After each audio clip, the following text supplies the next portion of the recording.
Today, we're gonna be talking about TikTokers. This TikToker, that TikToker, and these other TikTokers. There's too much to cover in one video. Are these TikTokers a good use of our attention, or are they boring and should be thrown in the gutter? Let's find out, so stick around till the end of the video. But before we get into that, make sure you subscribe. If you look at my YouTube analytics, only a small percentage of you are actually subscribed. So make sure to smash it. It's free. If you don't, well, I'll probably eat your mom. And also, make sure to smash that like button so we can cross that 2 million subscriber goal. So I'll say this. These TikTokers are really making the most of what they're given. But overall, it's really a mixed bag on whether you're gonna find someone who really makes great content. And we're talking about the Mother Effin' Sway Boys, the Demelia sisters, and Addison Ray. I know that there are probably 100 other TikTokers that I could cover in this video, but it's basically trying to find my lost mom in the zoo. I think she ran away from me for a reason, I think. But these are the most popular out of them all, and there's a lot to be said about each one of them. And we're only gonna be talking about their TikToks only a little bit throughout because it's basically just shaking ass and looking hot. And don't get me wrong, I love shaking ass and looking hot, but it doesn't really say anything about them. Well, kind of, but stick around because we'll talk about that. Damn it, I forgot I was live streaming on Instagram before I started recording. Damn it. Guys, I was recording the video and I totally forgot about you. Oh my gosh. Mom, I was recording and I forgot I was on Instagram live. Can you believe that? I think people will like that. I think that people will think that's raw. Like, people will get a lot out of that. I can't believe that, guys. Oh, Noah, I can't believe I was gonna talk to you on live, and then I started recording, and then I forgot I was live. Like, can you believe that? Like, I just did that. Like, I completely forgot I was live streaming. Oh my gosh. Like, I forgot. That's a thick ass boy! Noah Beck is probably one of the most interesting cases when it comes to his whole aura and energy in general. He plays like the humble, you know, I don't really know what I'm doing here, but I'm just here to have fun and spread good vibes. Hey guys, so basically I'm not really sure what I'm doing on my YouTube channel yet. Like, I haven't thought this through. I kind of just got a camera. Right, no, it's actually my camera. Yeah, that's my mic. And then we'll make stuff like this. You know, it's different. It's really different. Like, that shit just, it hits different. Wow. And you know, I guess thirsting and being hot is his brand, so, you know, good for him. The dude needs a manscape though, because past that dick root is an unkempt lawn that needs to be taken care of. Noah only has 3 videos on his YouTube channel by the time that this is uploaded, but it kind of sets the tone for how the Demelios are, which we'll talk about later with their videos and content in general. For Noah's case, it really seems like he means the best, but it's just boring. And whoever edits Noah's videos and the others either has ADHD or they know that this is just bad and boring. So they're just gonna throw in a bunch of Obama memes and hope for the best. You know, it's totally possible if Charli didn't get famous, Corona wouldn't have happened. Like, butterfly effect, like that is 100% possible. So it's my fault. Yes. Yeah. It is Charli's fault. Next question for all. Ooh, this one's very, like, industrial. That's the 5th time you used that word today and they've all been incorrect. Why are you hating on my game? Do you guys love us? No. That wasn't even the question, so. That was just a test. That was literally a test. And you guys are all getting ejected. Tesla ejected. I ask like better questions. I remember thinking, I'm about to beat this bitch up. Okay, fine.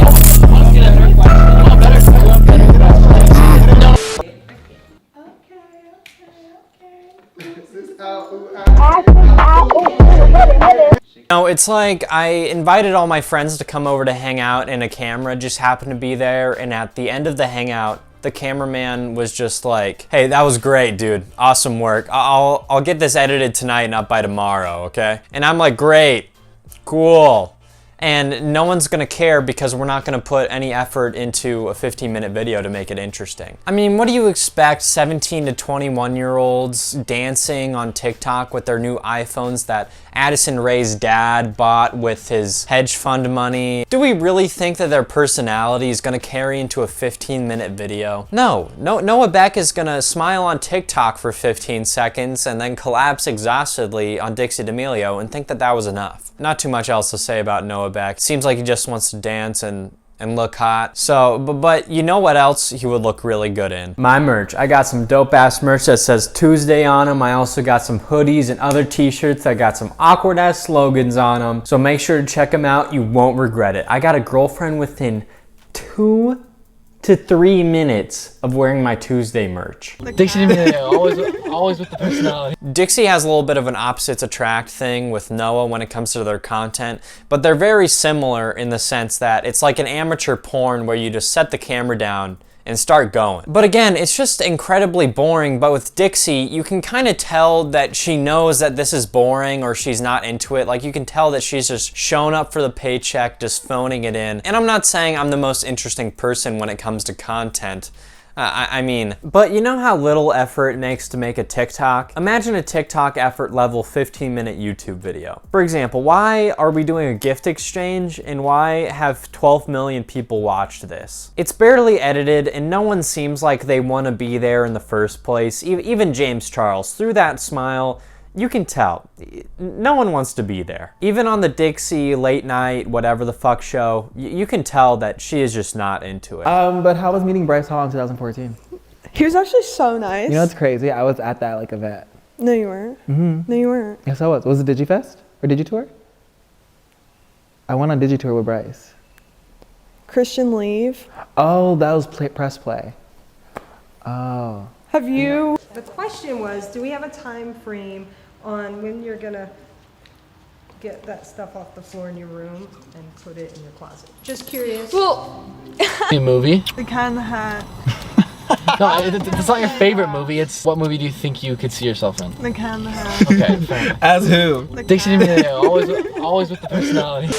It's very obvious that what Dixie wants to be doing, assumingly, is music. She seems genuinely happy in her music-related videos and when she interviewed Trippie Redd. Not like, oh, fuck this, we're just gonna fuck around and hang out with my friends for 15 minutes and ask each other if Obama is still our president. Also, one thing I noticed is, what is with the music at the beginning of the Dixie Demelia show? It seems like no one is interested whatsoever. Hello everyone, welcome back to the Dixie Demelia show. Today we have a very exciting video, a very much requested video.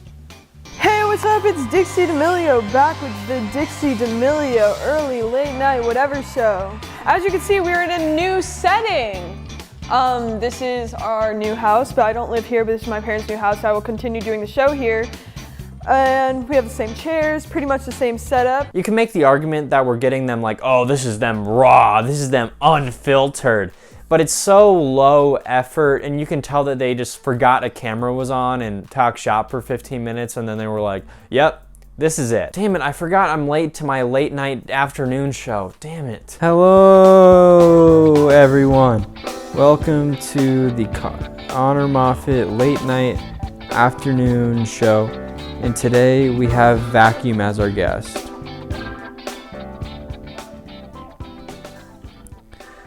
Honestly, I am so excited for you to be on. I've wanted you on for so long. Like, how do we meet again? It was the TikTok you stitched mine where I was like, what's up, Shay? What's up, Leah? I hate it raw. She see me in Poe like, what's up, Tria? He talked too much. Yeah, that was the one. That was the one. Oh man.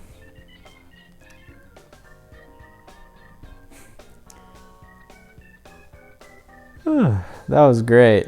Before we move on to Charli, I would be remiss if we didn't talk about Dixie's music career that everyone is making a big fucking whoop about. Everyone and their mom on Twitter is saying like, she has more monthly listeners than Lana Del Rey, Kendrick Lamar, Frank Ocean? What? how to cancel her. Well, yeah, no shit. She's like one of the most popular people in the world right now. And compared to her YouTube content, this is great. And yeah, all of her songs so far are like, I'm sad and, you know, this happened to me. And don't forget it. But it does make me feel weird that we're giving these TikTokers like singing careers or acting careers, even though they just did the whoa on TikTok. I mean, if that's the case, why am I not in Call Me By Your Name too? I would be perfect. For example, Dixie's faux doc commercial thing called The Journey, it gives off the impression that, oh, she was in the mud, she was with the hogs in the trenches, like, to get where she is today. Even outside of the studio, she's gonna work hard to be respected in the industry, and she knows she has to earn that, and it just isn't gonna be given to her. I mean, yeah, just being myself. That's what I did with TikTok. That's what I do with everything else, and not changing for other people. And I think people will appreciate that. The meaning of the song is basically, it's okay to have a bad day, and you don't always need to be happy, because sometimes in social media you're forced to put a smile on your face. Sometimes I don't. But we did the whoa, and now we have 60 million people following me on TikTok. Why do we think they're interesting? Why should we pay attention to them? None of us know. It's just gonna be force-fed into our tiny little mouths, into our stomach vehicles, and not think about anything. And I'm not saying, I hate these fucking teens on this Chinese spyware app, and I'm jealous and insecure. No, you know, this is what's popping right now. They're gonna get their bag. I think that's great. They're probably gonna be around for a while, and if I see the mother effing sway boys at a saddle ranch, I'm gonna wave hi to them. Hi, sisters. What are we doing today? Oh, yeah, we were gonna drive around Hollywood and listen to 21 Savage. Okay, yeah. Yeah, I remember now. Well, my rolly's in the shop right now, so we can't really drive, you know. All right. Well, hello everyone. Welcome back to the Connor Moffat late night morning show. And today we have Vacuum as our guest, 2 episodes in a row. Vacuum, how do you feel about that? Oh, you thought you were going to be interviewed by Charli D'Amelio? Okay, well, I mean, she isn't booked for like another 3 months. Yeah, I don't got one. Charli is a lot like your sister Dixie in the content realm, but she's less problematic, you know. She's not dancing and lip-syncing the N-word at the same time.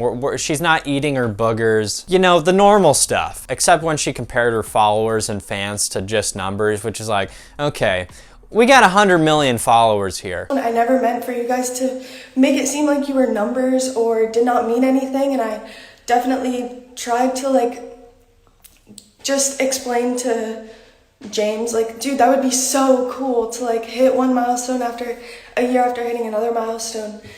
How are we supposed to put it into a healthy way without having an anxiety attack that 100 million people followed us on something, and not put it as just a number? And like Dixie, you can really tell when she's just not into it, phoning it in. But when she's doing her own content where she's doing beauty stuff or vlogging, you can tell that she's a lot more into it. I don't think that content is made for me because, you know, I'm a total Chad. I'm a manly man. I'm a man. But there's a better energy from her that comes off a lot more engaging in those types of videos. A lot of the content these talkers make, especially Charli, remind me of the content that I used to make when I was like 15 or 16, where it's amateurish, like a figuring out charm, you know, that people just kind of get and connect with, that my older content definitely has.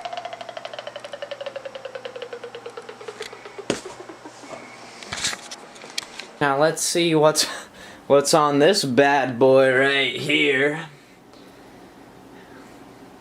Okay. Walk out. You have the birds chirping, it's like a zoo outside, so hope nobody sees me. Come outside.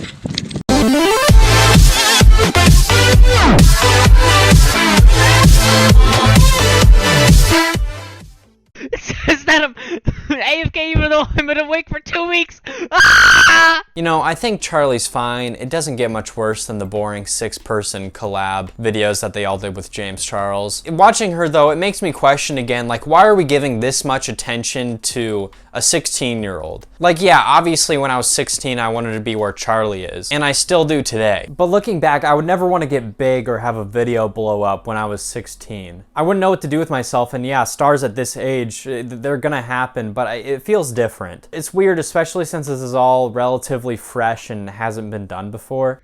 Guys, I'm sorry, I didn't know I was on Insta Live while I was recording my video. Like, I didn't mean to say that stuff.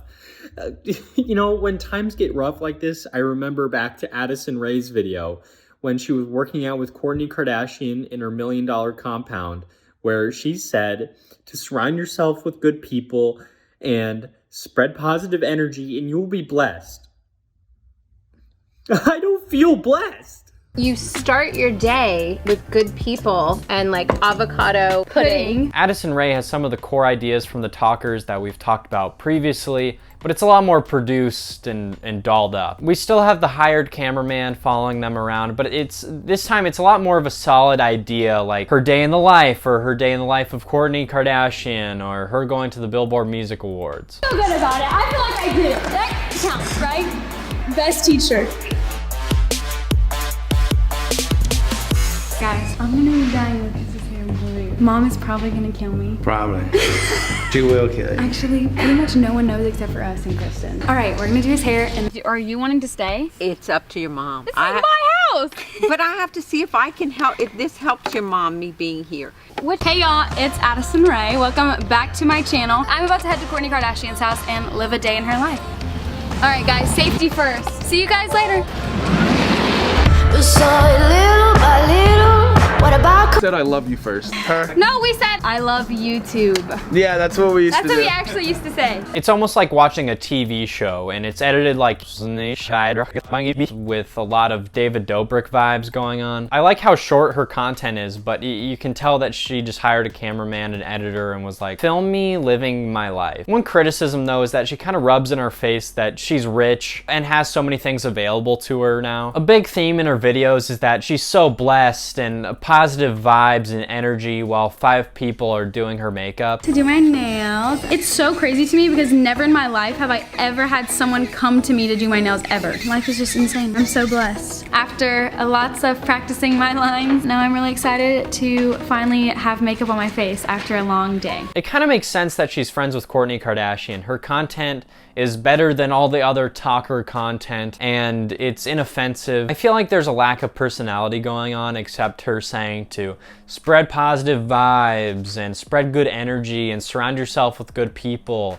while working out with one of the Kardashians in a $1 million compound. You know what? I only am stopping to talk, not because it's hard. At the end of the day, guys, just do what makes you happy and surround yourself with people you love. Positive energy always. It's a lot easier to say that shit when you have that shit, which is a theme that I've noticed with some of these talkers where they'll have in their bio or they'll say in their videos where it's like, you know, I'm just here for some good fucking vibes and I'm spreading them, all right. It's like a sorority girl posts something on Instagram saying that like they're living their best life and like they feel so blessed. And then after they cry in their dorm room about how depressed they are. What's going on, guys? Optic Rib Tank Top here, and we're in a TD lobby right now, and I just wanted to get off my chest that the reason why you haven't seen Tiffany and I in a video together recently is because we broke up. Oh, that was a nice shot right there. I'm gonna clip that. Okay. Anyway, but yeah, I just wanted to let you guys know I'm really going through it. I think now that we broke up, I'm gonna have some free time with the mother effing Sway boys. So you best subscribe to Connor Moffat right now.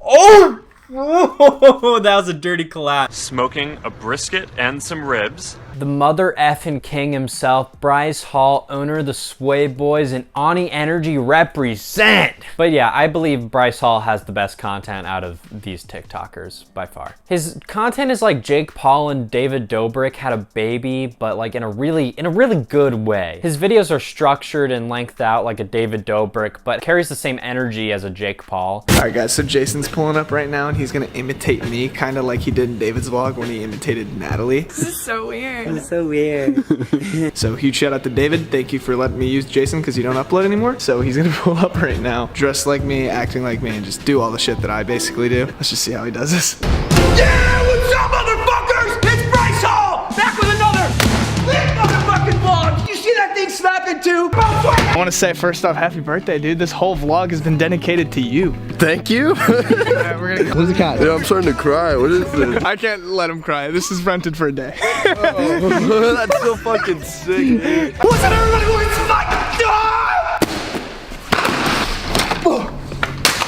Welcome back to the fucking vlog. It's fun, and yeah, you can tell where his influences are, but I think he puts a nice spin on it to make it his own. He seems to be pretty self-aware of his frat boy persona that him and the Sway Boys have. He's self-deprecating, he's self-aware, and he can be funny sometimes. Obviously, what helps is that he's been at this for a while. He's been uploading on YouTube for like 5 years now. I think what feels different about Bryce is that it feels a little bit more earned here. A lot of these big famous TikTokers will put on the persona that they've gone through the mud, like they just put their dick out and it was out there, and I fucking uprooted a tree with my bare hands to get famous on TikTok. One could say that like, well, Connor, you just exposed yourself. These TikTokers haven't been doing jack shit until they hit the whoa on TikTok, and now they want to do YouTube. Give them a fucking break. I think though that if you're gonna put yourself out there on the internet and be this big, I think that there's room for this kind of criticism and attention. Like all of these people have the resources and awareness to where they should be like, oh, like I should be doing this or that for YouTube or whatever platform that I want to interact with. Especially if we're just gonna have a camera set up and hang out with our friends and have it be boring, or have an extremely successful music, acting, influencer career. I think it's fair to be like, why are we giving this any attention? Oh shit, I forgot I was live. Mom, I forgot I was live again. Can you believe that? Like, I just spaced off. Anyway, my 45-year-old friend's coming over. We're gonna have a bunch of fun. He's gonna teach me the ropes of this whole like content YouTube thing. I don't really get it, but yeah, he's really fun. We have a great time.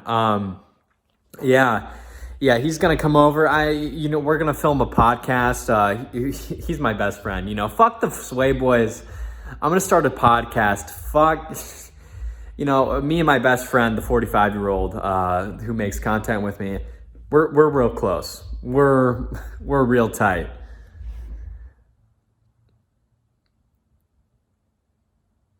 I forgot I was on live again.